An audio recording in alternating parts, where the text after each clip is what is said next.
Close your eyes. Breathe in the damp, earthy air of ancient woodland. Around you, centuries-old oaks stand sentinel, their gnarled roots gripping soil steeped in secrets. Sunlight struggles through the canopy, dappling the forest floor in shifting golden shadow. Somewhere a wood pigeon coos, a sound as old as these trees. It's peaceful, too peaceful, because Epping Forest doesn't just whisper, it keeps terrible secrets. For over 800 years, this wilderness has sprawled on London's edge, a green escape for generations, a haven for deer and rare beetles, and a graveyard for the lost. Beneath the ferns and fallen leaves, beneath the picnics and birdwatch's footsteps, the earth cradles stories that ended in silence. Stories of people who walked in and never walked out. This isn't folklore. It's cold, unresolved truth. Here, bodies surfaced when the mist lifted. Here, answers dissolved like morning dew. Names swallowed by time. Cases closed not with justice, but with exhaustion. Today, we step onto those hidden paths. We trace the footsteps of the vanished into one of England's most haunting enigmas, the unsolved murders echoing through Epping Forest. The chilling fate of Lee Parsons, and the others swallowed by these shadows. Listen closely.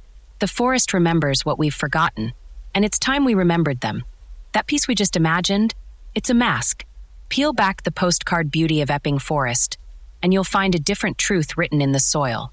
For over half a century, this ancient woodland, this breathing, living relic on London's doorstep, has harbored a chilling duality. By day, it's a sanctuary. By night, something else stirs in the thickets. 6,000 acres. That's the staggering scale of it. A vast, tangled kingdom of oak, hornbeam, and shadow. Enough space to lose yourself. Enough silence to swallow a scream. And tragically, for decades, it's been chosen by predators as the perfect, final hiding place. A dumping ground for the disposable, where victims weren't just killed, they were erased. Tossed aside like shameful secrets the forest was expected to keep. This isn't campfire ghost stories. This is real. Cold case files gathering dust. Autopsy reports stamped unsolved. Families trapped in a purgatory of why and who. Today, we focus the lens on three names, three souls whose lives ended violently within Epping's embrace, whose stories scream for answers lost in the undergrowth. Lee Parsons, a 42-year-old father, a builder from Wales. He came to London for work, full of promises to his young daughter. In July 2013, he stepped into Epping Forest and became a mystery. Valerie Graves, just 18 years old, remembered as a gentle soul, an artist. She was house-sitting, dreaming of Christmas 2013, when violence shattered her world mere miles from the forest fringe. The Lady of the Lake, a name born of despair. An unidentified woman, her body discovered floating in Wake Valley Pond back in 1974. No name, no story, just a death suspended in time. Three tragedies, three eras, seemingly separate and yet bound by eerie, unsettling threads. The suffocating isolation the forest offers killers. Critical evidence botched or lost by cruel chance or human error. And above all, the deafening, decades-long silence that followed. A silence broken only by the wind in the leaves and the weeping of those left behind. The forest remembers them all. It's time we did too. Let's rewind to July 2013, to a man named Lee Parsons. Lee was 42 years old, a builder, a hard worker. He lived in Neath, Wales, a tight-knit community where everyone knew your face. But work was scarce, so Lee did what so many fathers do. He packed a bag, kissed his partner goodbye, held his young daughter close, and headed east, to London, chasing a paycheck, chasing a future for his family. London's a big place, chaotic, noisy. Lee kept his head down, worked hard on a construction site, sent money home when he could, called his partner every few days. His voice down the phone line was their anchor. Proof he was okay, proof he was thinking of them. Then came Thursday, July 18th, 2013. It started like any other day. Lee got up, probably had a quick cuppa, headed out. He was last seen alive near Loughton Tube Station, right on the edge of Epping Forest. Busy, people rushing everywhere.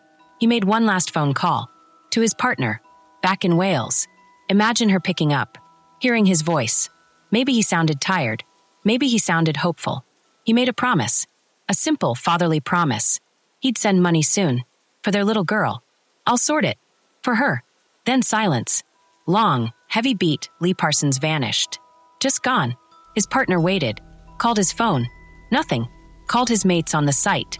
Nah, haven't seen Lee today. Worry turned to cold dread. She reported him missing. Police started looking. But London swallows people whole. And Epping Forest, it's a vast, green sea right next door. Where do you even start? The search began. Posters went up. Appeals on local news. Family and friends desperately scoured streets, asked questions. But days turned into weeks. For long, agonizing weeks. Hope flickered. Faded. That phone call. That promise, it echoed louder and louder in the silence.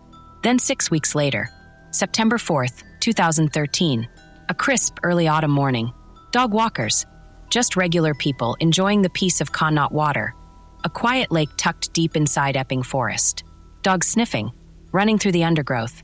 A dog stopped, sniffed harder, whined, let its owner off the path, into the dense, shadowy trees, into a thicket most people would walk right past. And there they found him. Long, chilling beat, not Lee Parsons alive. But what was left? Human remains. Hidden, discarded. Police flooded the area. Tape went up. The quiet beauty of Connaught water shattered by flashing blue lights and grim-faced officers. They searched inch by inch. A fingertip search through mud, leaves, and thorns. It was Lee. Dental records confirmed it. The man who'd called home just 6 weeks before was gone. The post-mortem report was brutal. Cause of death, blunt force trauma to the head. Someone had smashed Lee's skull. With what? A rock? A hammer? A heavy branch picked up from the forest floor? They didn't know. But there was something else. Something that sent a deeper chill through the investigation. Deliberate pause, Lee's hands were missing. Both of them. Cut off. Gone. Why? Was it panic? A crude, horrible attempt to stop identification? No fingerprints to match? Lee wasn't exactly a secret. He was reported missing weeks before. His dental records confirmed who he was. So, why take the hands? Was it robbery? Did Lee have something valuable? A watch? A ring? But his wallet, his phone, nothing else significant seemed missing. Just his hands. Was it revenge? Something personal? A message sent in the most barbaric way? A signature from a killer who knew what they were doing? The questions piled up. Heavy. Unanswered. Why Lee Parsons? He wasn't local. He wasn't a regular in Epping Forest. He was just a bloke from Wales, passing by on the edge of a vast, unfamiliar wilderness. Did he meet someone? Get lured in? Was it a random attack? A chance encounter that turned deadly in the green gloom? The investigation hit walls. Police followed leads, checked CCTV from the tube station, talked to everyone Lee knew, searched for any enemies, any debts, any reason someone would want to hurt him. Nothing solid. No murder weapon found. No witnesses who saw anything suspicious. No hands. The forest gave up Lee's body, but it kept its secrets. It kept the weapon. It kept his hands. It kept the why. Years passed. The case grew colder. Files were archived. Detectives moved on to other tragedies. But for Lee's family, time didn't heal. It stretched the wound. His partner, his parents, and most heartbreakingly, his young daughter. She grew up without her dad. Every birthday, every Christmas, every milestone shadowed by that one question. What happened to my dad? She wasn't asking for gory details. She was asking for the truth, for the story of his last day, for the name of the person who took him, for the reason her father walked into the forest and never came home. The silence from Epping Forest is deafening. Lee Parsons became another name on a list, another unsolved mystery swallowed by ancient trees, a life reduced to a brutal post-mortem finding and a single, terrifying question. Who takes a man's hands? Long beat, and why? His daughter still waits, still hopes, still listens for an answer in the whispering leaves. But the forest, it doesn't speak. Not yet. Lee Parsons' story is dark, chilling, but Epping Forest's shadows, they stretch further. Deeper. Lee wasn't the only one lost to its silence that year. Just a few miles away from those ancient trees, in a cozy, ordinary house, another life was brutally cut short. Meet Valerie Graves. Valerie was 18 years old. Not much more than a girl, really. She loved art, had a gentle spirit. Friends described her as kind, thoughtful, the sort of person who'd help anyone. Christmas 2013 was just days away. A time for family, for warmth, for hope. Valerie was house-sitting, looking after a beautiful home in Smuggler's Lane, Bosham, a pretty village near Chichester Harbor. Not in Epping Forest, but close. Too close. On the night of December 30th, 2013. Valerie went to bed. Safe. Or so she thought. She never woke up. Sometime in the dead of night, someone got into that house. No smashed windows. No forced doors. Nothing obvious. Just quiet entry. They walked the halls. They found Valerie asleep. Vulnerable. Trusting. And then violence. Brutal. Overwhelming violence. Valerie was attacked in her bed. Bludgeoned to death. The details are too grim to dwell on. But the why? That's the gaping hole. The echoing silence. No robbery. Nothing valuable seemed taken. No sign of a fight. She was asleep. Taken by surprise. No known enemies. Valerie wasn't mixed up in trouble. She was an artist. A daughter. A sister. No motive. Nothing. Just sudden, savage death in a place she felt safe. Police arrived. Searched. Asked questions. Knocked on doors. It felt like a burglary gone wrong. A random, terrible break-in. But why kill her? Why with such force? Why leave no trace? The house stood near paths. Near quiet roads. Near places someone could vanish into the night. Or towards the vast, hidden expanse of Epping Forest. Could the killer have come from there? Used it? Disappeared back into it? The investigation stretched. Months. Years. DNA was found. But it led nowhere. No matches. Promising leads turned cold. Witnesses remembered little. Or nothing. Valerie's family, her sisters, her mother, were left shattered. Living with the unimaginable. Not just grief, but the agony of not knowing who. Not knowing why. Her gentle life ended in brutal mystery. Just like Lee Parsons, found in the forest weeks before. 2 souls. 1 year. 1 place holding its breath. And its secrets. But Epping Forest's silence stretches back much further. Decades back. To a time before mobile phones. Before DNA was a common tool. Before anyone had heard the names Lee Parsons or Valerie Graves. 1974. The forest was quieter then. Less trampled. More wild. Deep within it lies Wake Valley Pond. Dark water. Surrounded by reeds and thick woods. A lonely spot. On a day in October 1974, a discovery. Grim. Heart-stopping. A body. Floating in the pond. A woman. She hadn't been there long. The cold water. The unique peat in the pond, it preserved her. Stopped her from decaying quickly. But who was she? No handbag. No wallet. No ID. No missing person report seemed to match her description. Police checked dental records across the country. Nothing. Fingerprints? Nothing on file. She was well-dressed. Neat. Maybe in her 30s? 40s? It was hard to be sure. She looked cared for. Someone's daughter. Someone's wife. Someone's mother? But no one came forward. No one claimed her. No one said, "That's my missing sister. My wife. My friend." How? How does someone simply vanish from the world without anyone noticing? Without anyone searching? She became known only as the Lady of the Wake Valley Pond. Or sometimes just the Lady of the Lake. A name born of poetry, masking a tragedy. How did she get there? Did she fall? Did she jump? Or was she put there? The autopsy couldn't give a clear cause of death. The water, the time, it muddied the evidence. Was it an accident? Suicide? Or murder? No answers. Just a body. A pond. And silence. Her picture was published in papers.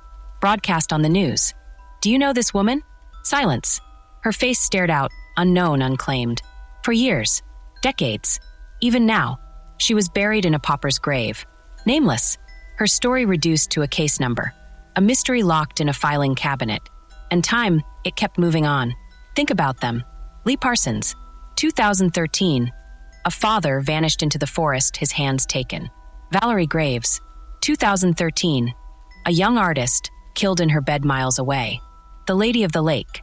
1974. An unknown woman, found in a forest pond, her life a question mark.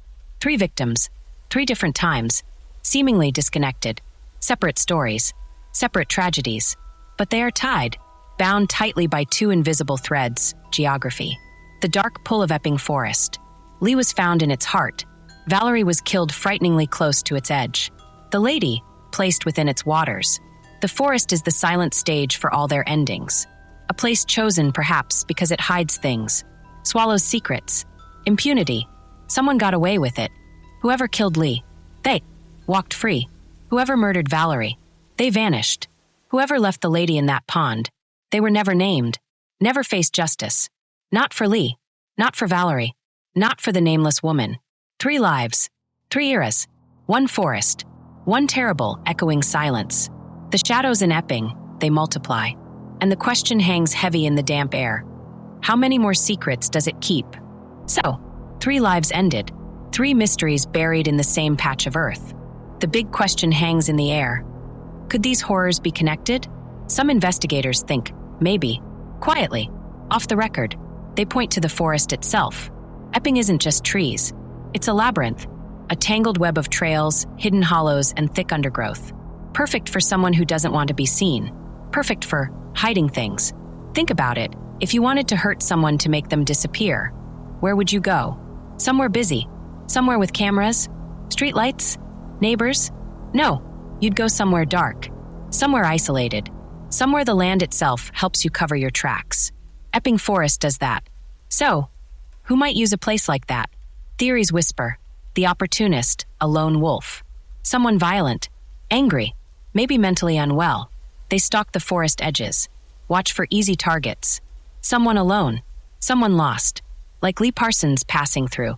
They strike, then vanish back into the green maze. The serial predator, someone colder. More calculated. Someone who plans. The forest is their hunting ground. They know its secrets. Its quiet spots. They take victims there, because they know the forest will hide their work.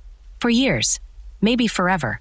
Could Lee, Valerie, the lady, be linked by the same dark mind? Gangs or criminals, the forest is vast. A good place to meet, to deal, to settle scores away from prying eyes. Did Lee stumble into something he shouldn't have seen? Was Valerie's house near a drop point? Was the lady silenced because she knew too much? The forest swallows evidence and witnesses. But hold on, not everyone buys the connection. Many detectives, criminologists, they shake their heads. Coincidence, they say. Terrible, awful coincidence. Look closer, Valerie Graves, killed inside a house, miles from where Lee was found. No sign she was lured into the forest. It looks personal, or like a burglary that turned savage. Maybe a local creep, a one-time monster, not part of a bigger pattern. Lee Parsons, his killing felt specific. Messy, violent, taking his hands. That's bizarre. Personal, maybe a grudge from his past? A falling out with someone dangerous? He wasn't from there. Why would a forest predator pick him? A random visitor? The Lady of the Lake, she died decades earlier. 1974, a different world. Forensics were basic. No DNA, few cameras, different police methods. Trying to link her death to modern crimes? It's like comparing chalk and cheese. Her tragedy stands alone in its time. Okay, fair points. Maybe they are separate stories. Random bolts of lightning striking the same dark forest. But here's what stops me cold. What ties them together tighter than any theory? It's the silence, the crushing lack of answers. Look at what happened after each crime. Lee Parsons, found weeks later, decomposed. Key evidence, his hands gone. Probably taken by animals? Or someone else? The scene was trampled. Weather damaged things. Crucial traces gone. Valerie Graves, DNA was found at her house. But no match. Ever. Leads dried up fast. Did evidence get handled wrong early on? Did someone miss something vital? The trail went cold. Ice cold. The Lady of the Lake, found in water. Peat water preserves, but it also destroys. Washes things away. Hides injuries. And back then, no fancy tech. No database to check. She was a Jane Doe in a pre-digital age. Lost before she was even found. In all 3 cases, the evidence hit a brick wall. Forensic science failed, or was never given a proper chance. Witnesses either saw nothing, or their memories faded, or they were never found. The forest didn't help. It actively hindered. Nature's cleanup crew, rain, wind, animals, insects. They scatter remains. They destroy fibers. They eat evidence. Lee's body was out there for weeks. What clues were simply eaten, washed away? The trampling effect. By the time bodies are found, people rush in. Police, forensics, curious onlookers, reporters. Boots trample the ground. Fingers touch things. Vital traces get crushed. Contaminated. Lost forever under mud and leaves. Epping Forest isn't a sealed room. It's a living, breathing, messy place. Time is the enemy. For the lady, decades passed before DNA was even an option. For Valerie and Lee, critical hours, days, weeks were lost before they were found. Evidence degrades. Memories blur. The trail goes cold. So coincidence? Or connection? The truth is we don't know. We can't know. Not yet. But here's what chills me to the bone. It doesn't matter which theory is right. The terrifying result is the same. Someone got away with murder. Not once, not twice, but 3 times. On the edge of one of the world's busiest cities. Was it the forest itself? Did its ancient, uncaring wildness provide the perfect cover? Did it help the killer or killers erase themselves? Or was it just luck? Sheer dumb, horrifying luck? Did someone commit the perfect crime? Not because they were a genius, but because the ground they walked on, the trees, the water, the silence swallowed their mistakes? Lee's killer walked free. Valerie's killer walks free. The lady's killer walked free, lived their life, maybe died old in their bed. That's the pattern that truly haunts Epping Forest. Not just death, but impunity. The quiet victory of evil, hidden by leaves and time. 3 cases, 3 dead ends. It leaves you asking, how? How does this happen? How do killers just vanish? How does justice fail so completely? The answer isn't simple. It's not just bad police work or lazy detectives. It's something deeper, something about the place itself. Epping Forest is a beautiful trap, a protected wilderness, a place kept wild on purpose. Trees grow thick, undergrowth chokes the paths, animals roam free. It's nature's kingdom, and that's the problem. Preservation became the enemy of truth. Think about what happens out there. The hiding place, thick bushes, brambles, fallen logs, hollows under roots. It's like a giant green blanket thrown over everything. Evidence? A drop button? A shred of cloth? A footprint? It sinks. It's swallowed, covered by leaves, hidden by shadows. You could walk right past a body for weeks. Just like Lee Parsons. Nature's cleanup crew, foxes, badgers, birds, insects. They don't know it's a crime scene. They smell death. They come. They disturb things. They scatter bones. They carry off small things. Like fingers. Like hands. Lee's hands? Gone. Maybe taken by animals. Maybe washed away. Maybe hidden by someone. We'll never know. The forest took them. The people problem. Once a body is found, the peace shatters. Police rush in. Forensics teams. Search dogs. Reporters. Curious people. Walkers. They all converge. Boots trample the ground. Hands touch trees. Things get moved. Vital traces, a hair, a fiber, a drop of sweat on a leaf, get crushed. Wiped away. Contaminated. The very act of looking destroys clues. The forest isn't a sealed room. It's messy, alive, and it fights back against being read. Time's cruel trick. By the time someone is found, days, weeks, months may have passed. Lee was out there for 6 weeks. Rain fell. Sun baked the ground. Wind blew. Cold nights. Warm days. Decomposition sets in fast. Skin breaks down. Fluids leak. Scents fade. Crucial evidence, DNA, chemicals, marks on the body.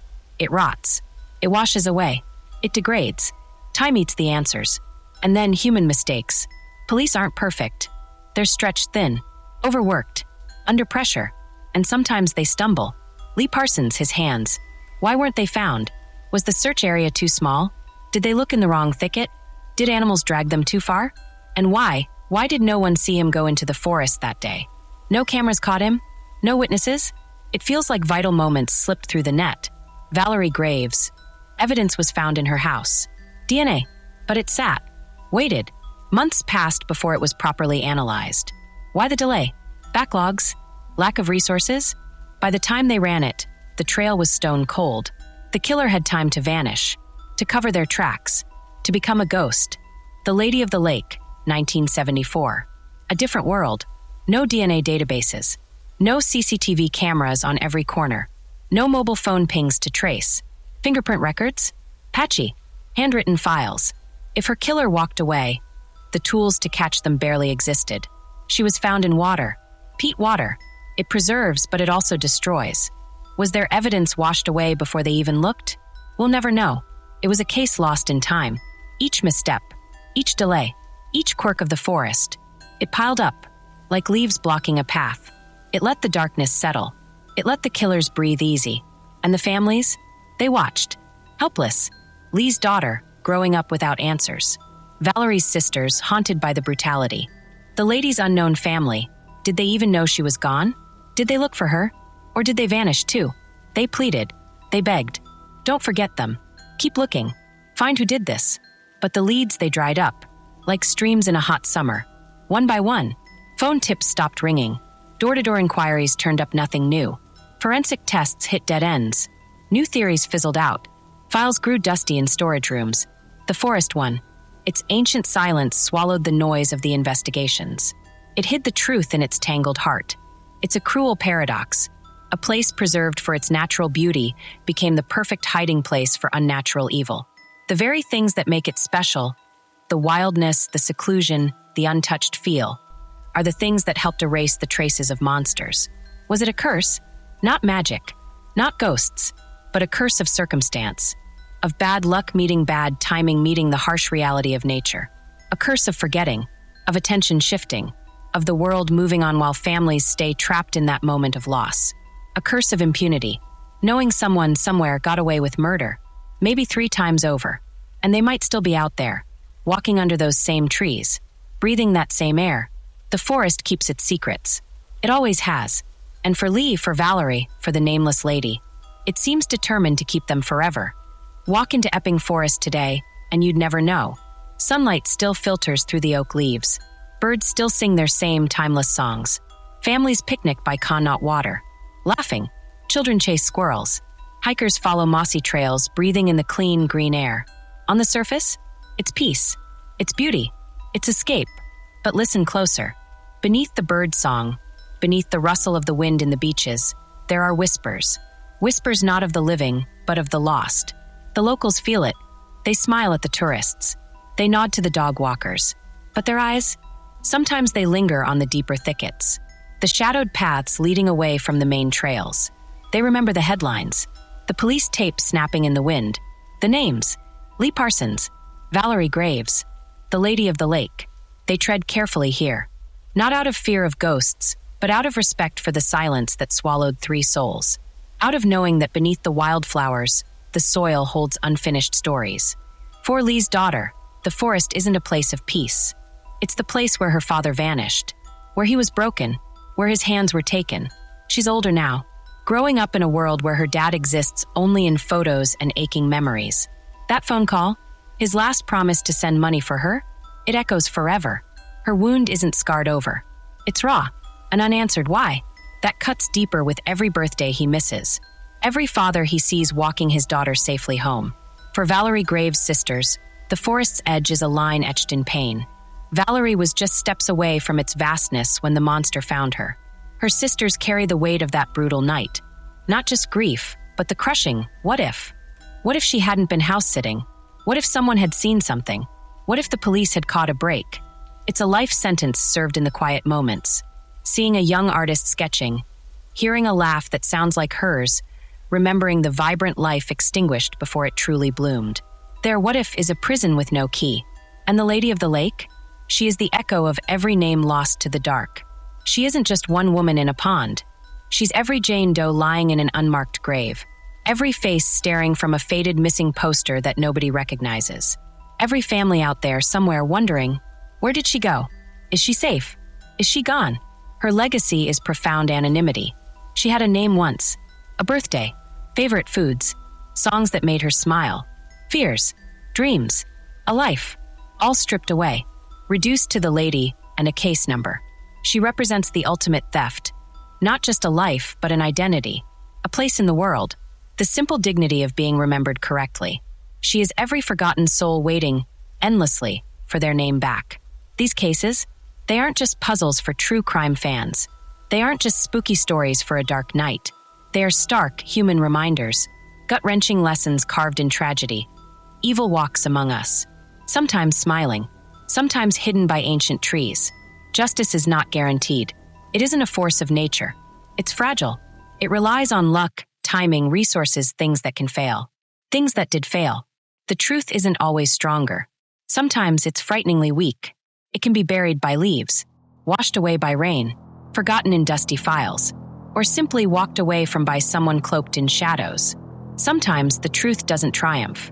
It stays buried deep in the peat, or it walks free, right now, beneath these same trees, breathing the same air as the picnickers and the birdwatchers, living a life built on unspeakable silence. The forest holds its breath, It keeps its vows of secrecy. Lee's voice is gone. Valerie's laughter is silenced. The lady's name is ash on the wind. All that's left are the whispers, carried on the breeze through the leaves. Whispers of loss, whispers of injustice, whispers pleading, "Remember us." Silence helps no one but the guilty. Right now, somewhere, someone knows something. A fragment of truth, a sliver of memory, maybe a detail they didn't realize mattered. Buried deep, brushed aside, or whispered in shame. That ends today. If you know anything about what happened to Lee Parsons in 2013, anything about who took Valerie Graves from her safe bed that Christmas, anything about the name or the story of the Lady of the Lake, lost since 1974, speak now. Break the silence. Make that call. Contact the police. Crime Stoppers anonymously. Send a message to the investigation teams still quietly, hoping for a break. Do it for the families trapped in this endless night. For Lee's daughter, who deserves to know who took her father's hands and his future. For Valerie's sisters, who carry the crushing weight of why. Every single day. For the lady, waiting half a century for someone to finally say her name. For them, it's never too late. One phone call, one name, one forgotten piece could shatter this awful silence forever. And while we wait for that call, we remember. We refuse to let their stories fade into the forest gloom. Unsolved doesn't mean unimportant. Forgotten doesn't mean they didn't matter. We keep the light on. We keep asking the questions. We keep saying their names, Lee, Valerie, the lady, because stories like these, they're not just history's footnotes. They're unfinished chapters, screaming to be resolved. That's why we do this, why we dig into the shadows, why we shine a light on the cold cases the world has tried to move past. Subscribe right now. Tap that button. Join us as we explore more of history's most haunting, unanswered questions. Every click, every view, it tells the algorithm these stories matter. It helps keep the pressure on. It tells the families, you are not alone. We haven't forgotten. Share this video. Share it with someone who might know something. Share it with someone who loves a mystery. Share it because awareness is power. Drop your thoughts below. Do you feel a chill down your spine thinking these cases might connect? Is there another thread we should pull? Your voice adds to the chorus demanding answers. The ancient trees of Epping Forest hold their secrets close. But the search doesn't end when the video does. It continues. In labs, in cold case reviews, in the determined hearts of detectives who won't quit, and in us, refusing to look away. Until next time, stay curious about the past, stay vigilant in the present, and please, wherever you walk, stay safe.